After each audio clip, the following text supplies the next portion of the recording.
Hello po mga kalingap. Hi mga kalangga. Please support Trending Pia. Thank you. Oh.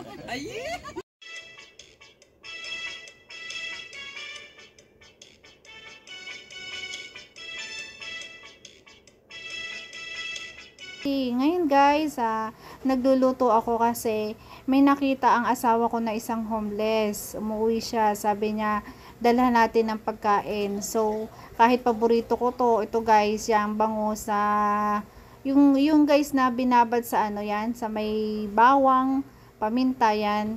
Pinirito ko na lang at ibibigay ko na lang kay tatay yan para siya may panghapunan man lang. Kasi alam ko po na wala makakain yung matanda kasi nga homeless po siya. So yun guys, update ko po kayo pag kami po ay nandun na. So yun guys, thank you po. Ayan, thank you for watching.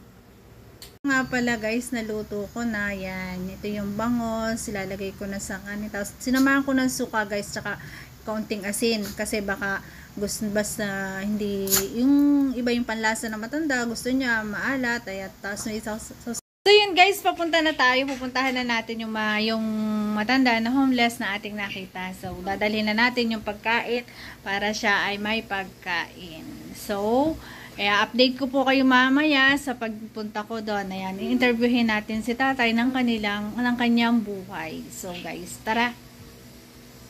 Taga saan kayo? Awa. Wala kayong tinitira na eh. Wala na. Kumain na kayo?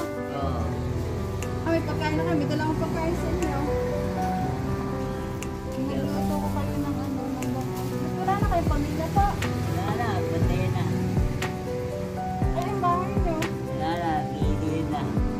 Pa? Bili na ang babae. Supa. Isa kayo tumutulog. Paali-uli lang kayo.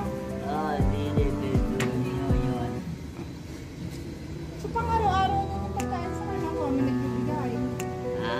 Pang-araw-araw nyo pagkain. Paano? Oo. Hindi rin siya babae siya. Kami nagdala sa inyo. Oo. Ano po pangalan nyo? Eddie ho. Ito. Wala kayong anak. Wala na. Wala asawa. May asawa na. Wala. Hindi kayo nag-asawa. Hindi na. Wala pala wala kayong anak. Oo. Wala na. Wala na. Hindi mo sa bakit ito natin ang makain. Uli kung saan laan kayo. Oo. Yun. Siya. Isang yan. Tani. Isa pala yan. Tapos Tani ho. Tani. Lola. buti wala naman kayong ano, nararamdaman. Parang mga malakas kayo. Sayang kaso wala kayong natitirahan na talaga pyramid ng tirahan. No? Kasi wala naman talaga kung papatira sa inyo. Yan yun. Pag tayo yung ano. Ilan taon na kayo tayo? Doon po ko.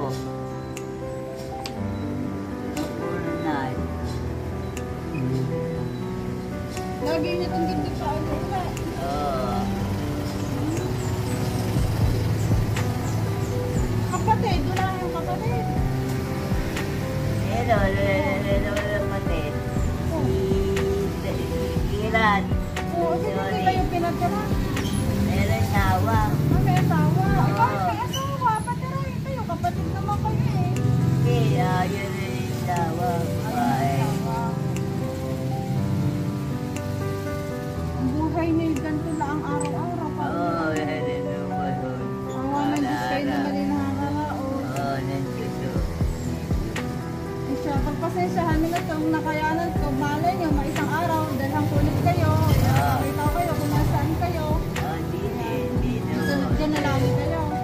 Yun. At saka doon na. Yun. Ayun yan. Oo, yan. Hindi na kayo napunta doon sa kapila. Hindi na. Ilang taon ka na tayo? Pumatay. 18. Ayun guys, 18 na si tatay. Kaso yan talaga, wala siyang tirahan. Pauli-uli lang siya. Tapos nakita kanina ng asawa ko nga, naaawa siya. Kala niya nagugutom. Pero may pagkain din naman pala nagdala sa kanya. Doon lang dami ng pagkain. Para kahit pa paano, nakatulong din sa kanya. Kasi may pagkain ngayon, sa umaga. Bangus yan tayo. Oo. Yung prito kita ng bangus. Kailangan lang. Dimple po ang pangalan mo. Yan. Yan. Pwede ka mag-hi sa akin video. Pwede ka mag-hi doon. Si tatay. Ano ang pangalan niya? Si Eddie. Tatay Eddie. Siya po si Tatay Eddie, guys. Yan, Eddie ko. Ayan, si Tatay Eddie. Ayan. Sana magkaroon siya ng tirahan talaga, guys. Pero, kasi talaga wala po siyang tinitirahan. Sa ano lang po, sa kalye. So yun, guys. Ayan. Si Tatay Eddie po. Yan. Diyan lagi kayo lagi laang. Oo, dito ako. Alam ko. Buti tatay, hindi ka nagkakasakit niya sa pauli-uli mo. Ha? Sa pauli-uli mo lang doon. Oo. Hindi ka nagkakasakit. Dito ka natutulog. Hindi, uwi. Doon sa may Yun yun, gabi. uwi ka doon. Gandit mo lahat yan. Oo, ayaw ko yan.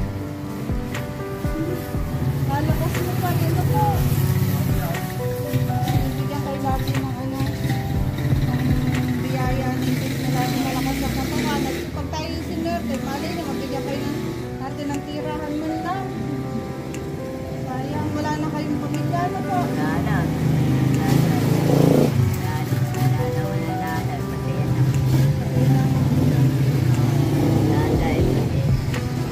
Sige guys, si Tatay Eddie yan. Thank you guys. Ayan si Tatay Eddie. Binigyan na lang natin ng kahit pagkain. At sa isang araw ating dadalawin ulit. So, thank you po.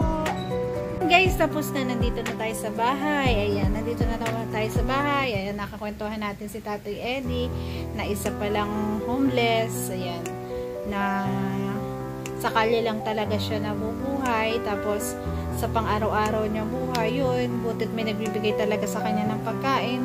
Pero, atin dinaanin na sa bawat araw na mabibigyan yan. Dadalawin ko rin po. Ibibideo ko ulit sa inyo pag dinalo ko po ulit si Tatay Eddie. Ayan, napakaswerte naman kasi senior na siya. Kasi guys, kahit kunti yung naitulong ko, napakasarap ng pakiramdam sa puso ko na nakatulong ako ng maliit na bagay. Sobrang saya ko po. Kahit po ganun lang ang naitulong ko, sobrang saya ko guys. So, sana po guys, laging nyo pong panonoodin ang upload video ko at lagi nyo po naman sana akong aabangan ng mga videos ko at subscribe nyo rin po ako para po lagi kayong updated sa mga videos ko at syempre subscribe nyo din po si Kuya Bal at mga Team Kalinga, Team Linga po. Ayan, subscribe nyo po para po sa aming mga pagtulong sa mga nangangailangan na kahit konti ay kami nakakatulong. So thank you guys, thank you for watching. It's me